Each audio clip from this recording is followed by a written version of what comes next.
السلام علیکم۔ یوکرین کی جنگ کے دو بڑے بیرونی کردار امریکہ اور یورپ اب اپنے انتخابی بکھیڑوں میں الجھ کر رہ گئے ہیں۔ اوپر سے غزہ کی جنگ کے بے وقت آغاز نے دنیا کا سارا منظر ہی بدل ڈالا ہے۔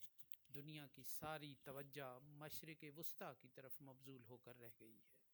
یوکرین کی جنگ کے آغاز سے کونوں خطروں میں پڑا متروک اسلحہ فروخت کر کے دنیا میں جن خواتین و حضرات نے جو کچھ کمانا تھا کما لیا، اب تعمیر نو کے نام پر ایک نئی گنگا جمنا میں ڈبکیاں مارنے کا مرحلہ درپیش ہے جو ابھی کوسوں دور ہے۔ کچھ یہی معاملہ غزہ اور رفح کا ہے، جنہیں دنیا کی خاموش تائید کے ساتھ ملبے کے ڈھیر اور انسانوں کے مقتل میں بدل دیا گیا۔ اب وہی دنیا تعمیر نو کے نام پر اس تخریب کو تعمیر کا رخ دینے کے لیے کود پڑنے والی ہے، مگر اس دوران وہ خون کس ترازو میں تلے گا جو اس کھیل کے سیلاب تند میں بہہ گیا۔ 2022 میں روس نے یوکرین میں اپنی فوجیں داخل کیں تو مغرب پہلے سے دام بچھائے ہوئے تھا۔ نیٹو کی فورسز پہلے ہی یوکرین کے پہلو میں اس طاق میں بیٹھی تھیں کہ کب روس کی فوج یوکرین میں داخل ہو اور وہ اسے ویتنام بنا دیں یا افغانستان کا منظر وہاں بحال کر ڈالیں۔ 2 سال سے زیادہ عرصہ گزرنے کے بعد اب یوکرین کے صدر ولادیمیر زیلنسکی نے ایک انٹرویو دیتے ہوئے اعلان کیا ہے کہ کوئی ملک جنگ میں روس کا تنہا مقابلہ نہیں کر سکتا۔ دوسرے لفظوں میں زیلنسکی نے روس کی فوجی برتری کا اعتراف کر لیا ہے۔ ان کا کہنا تھا کہ عالمی برادری روس کے خلاف مل کر کام کرے کیونکہ کوئی بھی ملک تنہا روس کا مقابلہ نہیں کر سکتا۔ زیلنسکی کا کہنا تھا کہ جب روس نے یوکرین پر حملہ کیا تو ہم تنہا تھے، مگر تنازع کے بعد مغربی ممالک کی حمایت کی وجہ سے ہم آج تک ان کا مقابلہ کر رہے ہیں۔ ہمیں ایسے مضبوط اتحاد کی ضرورت ہے جو روس کو دھمکائے بغیر دنیا میں یہ بتائے کہ وہ ان کے خلاف کتنی مضبوط اور مؤثر ہے۔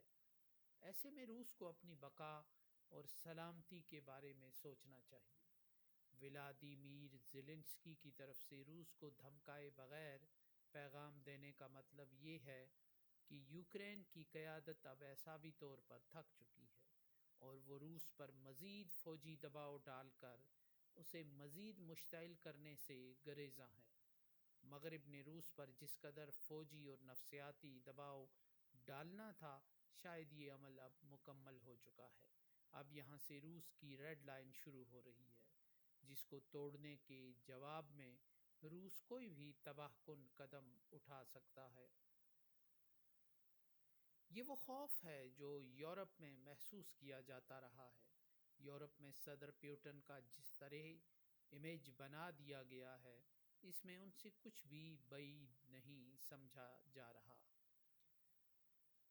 پیوٹن کی انتخابات میں شکست مغرب کی آخری امید تھی، جو ان کی کامیابی کی صورت میں بالآخر پوری نہیں ہو سکی، اور پیوٹن تازہ دم ہو کر میدان میں آ دھمکے ہیں، اور انہوں نے منتخب ہونے کے چند ہی ماہ بعد اپنے پہلے دورے کے لیے عوامی جمہوریہ چین کا انتخاب کر کے اپنے سب سے بڑے اسٹریٹجک شراکت دار کی نشاندہی کی ہے۔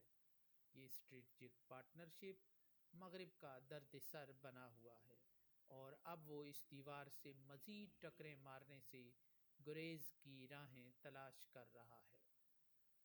یوکرینی صدر اب روس پر چڑھائی کی بجائے روسی عوام سے رابطہ کرنے کے حامی ہیں تاکہ انہیں باور کرایا جا سکے کہ یوکرین کی جنگ ان کے لیے فائدہ مند نہیں۔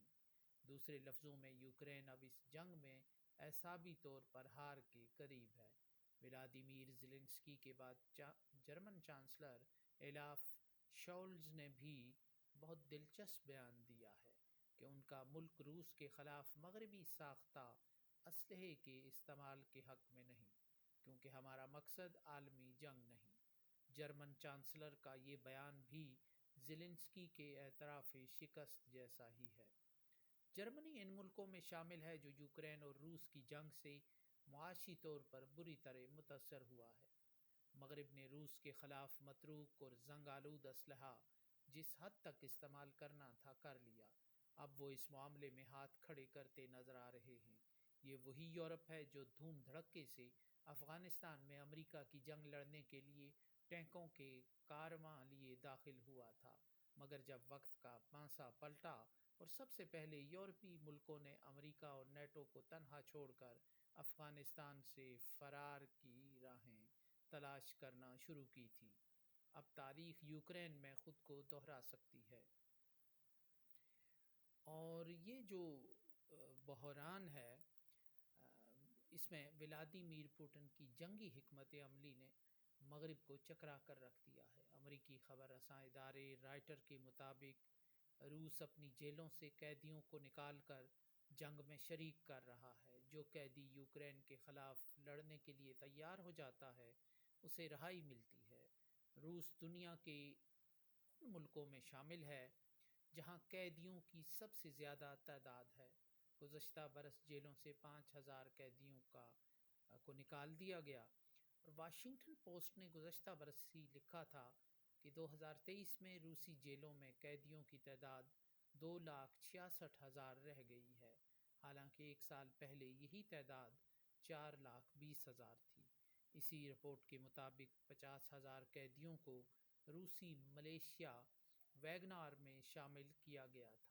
اسی طرح روسی وزارت دفاع بھی براہ راست اسٹارم زیڈ کے لیے قیدیوں کی بھرتی کرنے میں مصروف ہے، یہاں تک کہ سائبیریا میں تو قیدیوں کی تعداد میں کمی کے باعث جیلیں ہی ختم کی جا رہی ہیں، اور اس وقت روس میں قیدیوں کی مجموعی تعداد 2.5 لاکھ رہ گئی ہے۔